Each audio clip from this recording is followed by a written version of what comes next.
C'est dans un chapiteau de la Cité de l'Union africaine refusant du monde que le président de la République s'est entretenu ce vendredi 17 mai 2024 avec 406 députés nationaux qui constituent la majorité parlementaire à l'Assemblée nationale ainsi qu'une quarantaine des chefs des regroupements politiques de l'Union sacrée de la nation.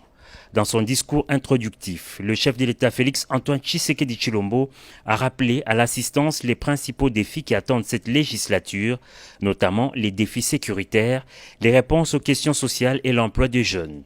Sur l'exercice parlementaire, le garant de la nation a fustigé les antivaleurs constatées au cours des précédentes législatures.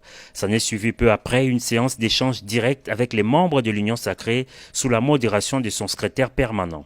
Les intervenants ont pour la plupart plaidé en faveur de l'équilibre géopolitique et de la représentativité de la femme dans les tickets présentés par le Présidium sur l'élection de membres du bureau définitif de l'Assemblée nationale.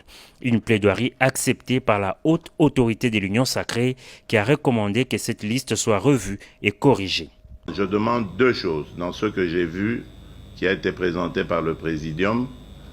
Je n'ai pas été satisfait d'abord, par rapport à la représentation des femmes, il n'y en avait qu'une,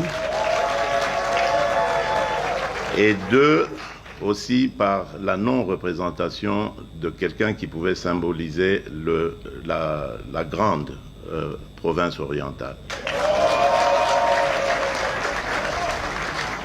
Je crois que si nous arrivons à satisfaire ces deux exigences, en tout cas qui sont les miennes, moi, je serai content. Un message interpellateur et d'orientation bien reçu par les sociétaires de la plateforme. On est totalement satisfait parce que l'injustice était flagrante quand même.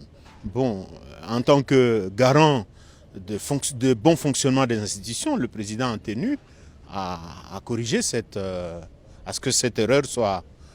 Et le chef de l'État a tenu à rassurer, appeler à l'éveil des consciences.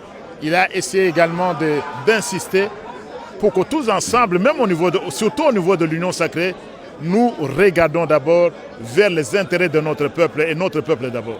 Le président, comme un bon père, a voulu à ce que ses enfants puissent se mettre ensemble et d'accord pour s'assigner des objectifs qui vont permettre à ce que l'intérêt primaire de la population puisse être au devant des intérêts personnels. Les rangs ainsi resserrés capent sur les nombreux défis en présence, comme l'a rappelé le premier citoyen du pays.